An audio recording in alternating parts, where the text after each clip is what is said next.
नमस्कार। स्वत्व के डिजिटल प्लेटफॉर्म पर आपका स्वागत है।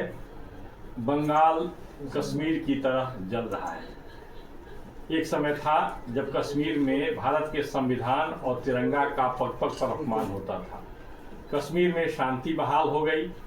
एक विधान और एक निशान का सपना वहां साकार हो उठा है। लेकिन अब पश्चिम बंगाल दूसरा कश्मीर बनकर के भारत के संविधान और तिरंगा का अपमान कर रहा है। वहाँ मानवता त्रस्त है। हिंदू भाग रहे हैं, अपने घरों को छोड़ करके, दुकानों को छोड़ करके हत्याएं भी हो रही हैं। बंगाल में जब उपद्रवी सारी हदें पार करने लगे तब हाईकोर्ट के निर्देश पर वहां केंद्रीय सुरक्षा बलों को भेजा गया। बंगाल में शांति बहाली के लिए गई बीएसएफ की टीमों पर पेट्रोल बम और पत्थरों से हमला किया जा रहा है, ठीक उसी प्रकार जैसे कश्मीर में कभी हुआ करता था। मुर्शिदाबाद शमशेरगंज के क्षेत्र में भीड़ द्वारा बीएसएफ के जवानों पर जिस प्रकार से पत्थरबाजी की जा रही है, उससे कश्मीर का नेसर वहां स्थापित हो रहा है। मतलब कश्मीर में जो पत्थरबाज थे वे कहीं न कहीं रोहिंग्या और बांग्लादेशी मुसलमान, ऐसा कहा जाता रहा है। रिपोर्ट में भी बातें आती रही हैं। इसके बावजूद पश्चिम बंगाल की ममता सरकार को अलगाववादी कहीं नहीं दिख रहे हैं। हाईकोर्ट में सरकार की ओर से जो रिपोर्ट सौंपे गए हैं, उससे लगता है कि वहां कोई बड़ी बात हो ही नहीं रही है। लेकिन भारत की खुफिया एजेंसियों ने जो रिपोर्ट सौंपे हैं, उसमें पश्चिम बंगाल के कम से कम 4 जिलों में उपद्रव और बढ़ने वाले हैं। बांग्लादेश में अपना आधार बनाकर भारत में तोड़ फोड़ मचाने वाली इस्लामिक आतंकी संगठनों के खतरनाक इरादे वहां सफल होते दिख रहे हैं।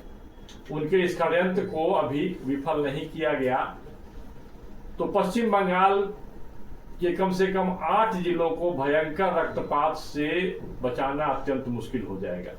बहुत निकट भविष्य में, ये बहुत दूर की बात नहीं की जा रही है। मुस्लिम तुष्टीकरण की सारे हदें पार करते हुए ममता बनर्जी की सरकार ने जो किया है, उसका भी एक आकलन किया जाना आवश्यक है।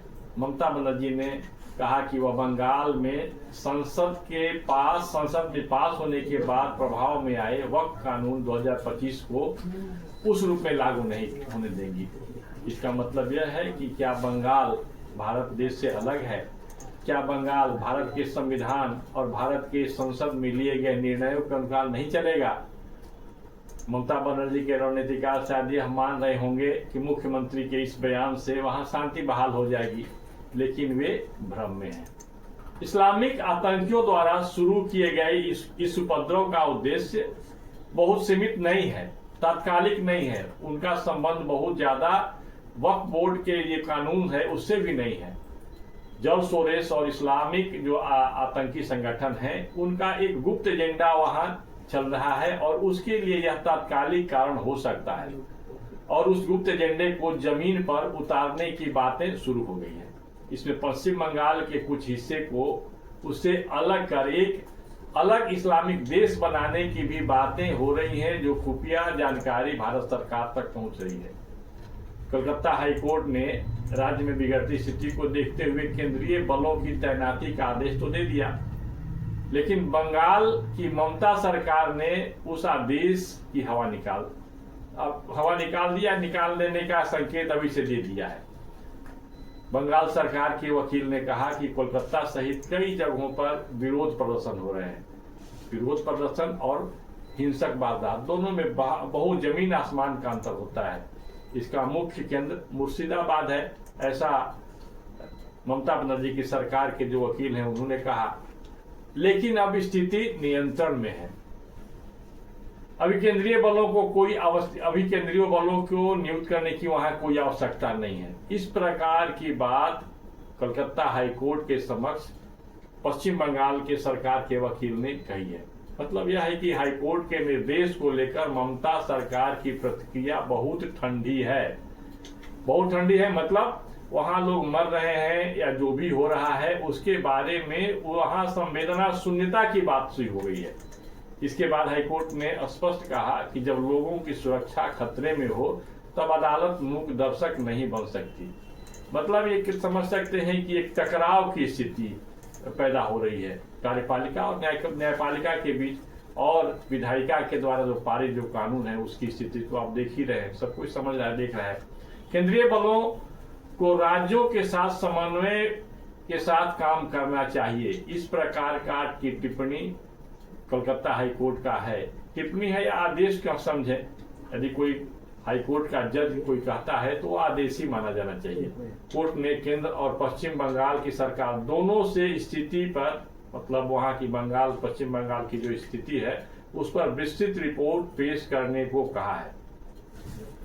और साथ ही हाईकोर्ट ने अगले सुनवाई के लिए तिथि भी निर्धारित कर दी, 17 अप्रैल को सुनवाई होगी। 2 सदस्यीय खंडपीठ के जस्टिस सोमैन सेन ने सवाल उठाया कि केंद्रीय अर्धसैनिक बलों की तैनाती में क्या समस्या है। जाहिर है यह सवाल पश्चिम बंगाल की सरकार से है, केंद्र सरकार से भी बात हो सकती है। उन्होंने कहा कि मौजूदा स्थिति को नियंत्रित करने के लिए उन्हें भी तैनात किया जाना चाहिए। उन्हें भी तैनात किया मतलब केंद्रीय सुरक्षा बल जैसे बीएसएफ है उनको भी तैनात किया जाना चाहिए। अब देखना है कि केंद्र और राज्य सरकार अपनी अपनी रिपोर्ट में क्या देती हैं, क्या तथ्य रखती हैं, लेकिन इतना स्पष्ट है कि बंगाल की स्थिति भयावह बनी हुई है। वहां हजारों हिंदू पलायन को मजबूर हो रहे हैं, हिंसक वारदातें हो रही, बहुत सारे जो मारकाट हो रहे हैं, हत्याएं हो रही हैं, उसका मामले भी दर्ज नहीं किए जा रहे हैं।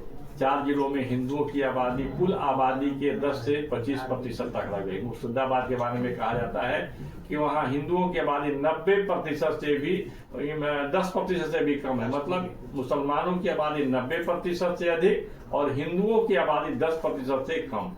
वहां लव जिहाद, जमीन जिहाद, शस्त्र जिहाद सब कुछ हो रहा है। आजादी के बाद यदि पश्चिम बंगाल का इतिहास लिखा जाएगा तो ज्योति बसु से लेकर ममता बनर्जी का चेहरा कैसा होगा अनुमान लगा सकते हैं। इस वीडियो में बस इतना ही, फिर मिलेंगे।